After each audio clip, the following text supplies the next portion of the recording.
friends, welcome to Purple Name channel. இன்னைக்கு வந்து நம்ம வீடியோல என்ன பார்க்க போறோம்னா ஒரு herbal hair oil ரெசிபி தான் வந்து பார்க்க போறோம். இது வீட்லயே நம்ம தயாரிக்கக்கூடிய ஒரு herbal hair oil. நான் வந்து வீடியோஸ்ல வந்து பாத்தீங்கன்னா hair pack வீடியோஸ் வந்து நிறைய அப்லோட் பண்ணிருக்கேன். அதுல kalonji hair pack அப்புறம் கரிசலாங்கண்ணி hair pack அந்த மாதிரி hair pack வீடியோஸ் வந்து அப்லோட் பண்ணிருக்கேன். அதெல்லாம் வந்து நான் ட்ரை பண்ணி பார்த்துட்டு அதுக்கு அப்புறம் அப்லோட் பண்ணினது தான். சோ அத வந்து ட்ரை பண்ணி பார்த்துட்டு நிறைய பேர் கமெண்ட் செக்ஷன்ல வந்து கமெண்ட் பண்ணிருந்தாங்க. ஸோ அதில் வந்து கமெண்ட் செக்ஷனில் வந்து பார்த்தீங்கன்னா ஹேர் ஃபாஸ்ட் ரீக்ரோத் ஆகிறதுக்கு சில மெத்தட்ஸ் வந்து சொல்லுங்கிற மாதிரி கேட்டிருந்தாங்க. ஸோ இதில் வந்து இந்த ஹேர் ஆயில் வந்து நான் ட்ரை பண்ணி பார்த்துட்டு தான் நான் இது வந்து அப்லோட் பண்ணுறேன். ஸோ இந்த ஹேர் ஆயில் வந்து எப்படி பண்ணலாம், இதோட பெனிஃபிட்ஸ் என்ன, இதை எப்படி யூஸ் பண்ணலாம் அப்படிங்கிறத இந்த வீடியோவில் பார்க்கலாம். ஸோ வீடியோவை ஸ்கிப் பண்ணாமல் பாருங்கள். ஸோ வீடியோ ரொம்பவே இன்ட்ரெஸ்டிங்காகவும் யூஸ்ஃபுல்லாகவும் இருக்கும். ஸோ நான் இந்த ஹெர்பல் ஹேர் ஆயில் ப்ரிப்பேர் பண்ணுறதுக்கு 4 டேபிள் ஸ்பூன் கருஞ்சீரகம் எடுத்திருக்கேன், 3 டேபிள் ஸ்பூன் வந்து வெந்தயம் எடுத்திருக்கேன், 1/2 லிட்டர் தேங்காய் எண்ணெய், செக்கில் ஆட்டின தேங்காய் எண்ணெயை எடுத்துக்கணும். இப்போ நம்ம வந்து இரும்பு கடாய் எடுத்துக்கலாம். அது நல்லா சூடானதுக்கு அப்புறம் தேங்காய் எண்ணெயை இதில் ஆட் பண்ணிக்கிறோம்.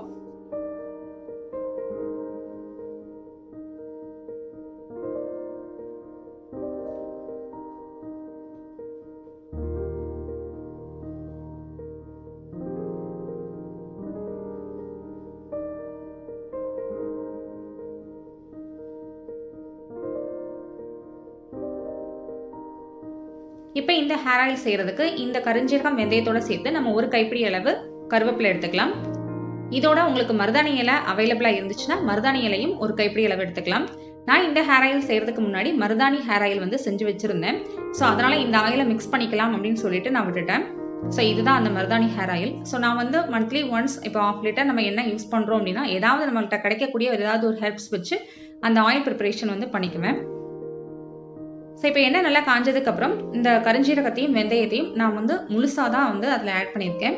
ஸோ நீங்கள் 1-2 மிக்சியில் அடித்து கூட நீங்கள் ஆட் பண்ணிக்கலாம் ஃபில்டர் பண்ணுறதா இருந்தால். நான் வந்து ஃபில்டர் பண்ணாமல் அந்த பாட்டிலுக்குள்ளேயே போட்டு வச்சுக்கிறதுனால ஸோ நான் வந்து டைரெக்டாக ஃபுல்லாகவே முழுசாகவே நான் வந்து ஆட் பண்ணியிருக்கேன். இப்போ கருவேப்பிலையும் இதில் ஆட் பண்ணியாச்சு. கருவேப்பிலை ஆட் பண்ணதுக்கப்புறம் அடுப்பை சிம்மில் வச்சுருங்க. ஸோ இது வந்து ரொம்ப கருக வேண்டாம் இந்த இலை. நம்ம வந்து கொஞ்சம் அந்த எண்ணெய் கொதி அடங்கினதுக்கப்புறம் நம்ம ஆஃப் பண்ணிடலாம். ஸோ இந்த ஹேர் ஆயில் வந்து உண்மையிலேயே நல்ல ஒரு ஹேருக்கு வந்து நல்ல ஒரு சாஃப்ட் அண்ட் ஷைனி ஹேர் வந்து நமக்கு கிடைக்கும். அதோட ஹேர் வந்து ரீக்ரோத் ஆகும். நமக்கு ஸ்கேல்ப்ல ஏதாவது ஒரு ப்ராப்ளமா இருக்கு, இச்சிங்கா இருக்கு அப்படின்னா இந்த ஹேர் ஆயில் வச்சு நல்லா மசாஜ் பண்ணிட்டு நீங்க நார்மலா யூஸ் பண்ண நம்ம நார்மலா யூஸ் பண்ணக்கூடிய ஷாம்பு வச்சு நம்ம ஹேர் வாஷ் பண்ணிக்கலாம். இந்த ஹேர் ஆயில் வந்து பார்த்தீங்கன்னா நான் ஒன்லி வந்து கோகோனட் ஆயில் மட்டும்தான் நான் வந்து மிக்ஸ் பண்ணி நான் வந்து இந்த ஹேர் ஆயில் ப்ரிப்பேர் பண்ணியிருக்கேன். ஸோ இது வந்து என்னோட டெய்லி யூஸுக்காக நான் வந்து ரெடி பண்ணியிருக்கேன். சப்போஸ் இதில் வந்து நீங்கள் ஆயில் பார்த்து எடுக்கும்போது இந்த ஹேர் ஆயிலோட நீங்கள் வந்து ஆலிவ் ஆயில் அப்புறம் வந்து இல்லைனா விளக்கெண்ணெய் ஸோ இந்த மாதிரி கொஞ்சம் கொஞ்சம் ஆயில் வந்து நீங்கள் சேர்த்து கூட நம்ம நல்லா மசாஜ் பண்ணிவிட்டு 3 to 4 hours நல்லா அந்த ஹேரை வந்து ஆயில் வந்து நல்லா ஹேரில் இருக்கிற மாதிரி வச்சுட்டு அதுக்கப்புறம் நீங்கள் ஹேர் வாஷ் பண்ணிக்கலாம். இல்லைன்னா நீங்கள் ரெகுலராக எப்பயும் போல் நம்ம ஆயில் நம்ம எப்படி தலைக்கு தேய்ச்சிக்குவோமோ அந்த மாதிரி கூட நம்ம தேய்ச்சிக்கலாம். ஸோ இப்போ வந்து ஆயில் வந்து நல்லா கம்ப்ளீட்டாக கூல் ஆயிடுச்சு. இப்போ நம்ம வந்து பாட்டிலில் எடுத்து வச்சுக்கலாம். ஸோ இந்த ஹேர் ஆயில் வந்து இப்போ நம்ம ரெகுலராக யூஸ் பண்ணும்போது கண்டினியூஸாக நம்ம யூஸ் பண்ணிட்டு இருக்கக்கூடாது. ஏன்னா இதில் வந்து கொஞ்சம் கண்டென்ட் அதாவது இதில் அந்த கலஞ்சியில் இருக்கக்கூடிய சில விட்டமின் கண்டென்ட்லாம் இருக்கும். இப்போ அந்த நிறைய விட்டமின் கண்டென்ட்லாம் இருக்குது.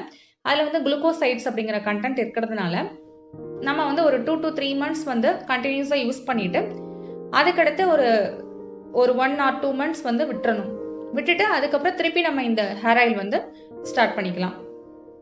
ஸோ இது ஒன்று தான் இதில் வந்து நம்ம பார்க்க வேண்டியது. கண்டினியூஸாக ரெகுலராக இந்த ஆயில் வந்து நம்ம எடுத்துக்க முடியாது.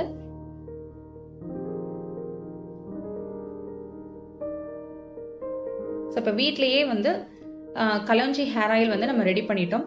ஸோ கண்டிப்பாக நீங்கள் வந்து kalonji ஹேர் பேக் அப்புறம் அந்த கரிசலாங்கண்ணி ஹேர் பேக்லாம் வந்து ட்ரை பண்ணி பாருங்கள். எப்பயுமே நார்மலாக நம்ம வந்து ஹேர் வாஷ் பண்ணும்போது ஏதாவது ஒரு ஹேர் பேக் இல்லைன்னா ஒரு ஆயில் பாத் அந்த மாதிரி ஏதாவது தான் எடுத்துக்கணும். எம்டியாக நம்ம நார்மலாக தேய்க்கக்கூடிய ஆயில் வச்சுட்டு நம்ம வந்து ஷாம்பு போடுறது வந்து ரொம்ப ட்ரை ஆகும் நமக்கு ஹேரு. ஸோ மெயினாக வந்து ஹேர் பேக் வந்து வீக்லி ஒன்ஸ் ஏதாவது ஒரு ஹேர் பேக் வந்து நம்ம ரெகுலராக எடுத்துக்கிட்டே இருந்தோம்னா நம்மள்கிட்ட இருக்கக்கூடிய ஹேர் வந்து ரொம்ப லென்த்தாக வேணும் அந்த மாதிரி நம்ம வந்து திங்க் பண்ணாமல் நம்மள்கிட்ட இருக்கக்கூடிய ஹேரை வந்து நல்ல சாஃப்டாகவும் ஷைனியாகவும் நம்ம வந்து வச்சுக்கலாம். ஸோ இந்த வீடியோ வந்து ரொம்பவே இன்ட்ரெஸ்டிங்காகவும் யூஸ்ஃபுல்லாக இருந்திருக்கும்னு நினைக்கிறேன். அப்படி இருந்தால் மறக்காம பர்பிள் நெய்யும் சேனலை ஷேர் பண்ணுங்கள், சப்ஸ்கிரைப் பண்ணுங்கள், கமெண்ட் பாக்ஸில் கமெண்ட் பண்ணுங்கள். வீடியோ பிடிச்சுன்னா லைக் பண்ணுங்கள். Bye friends.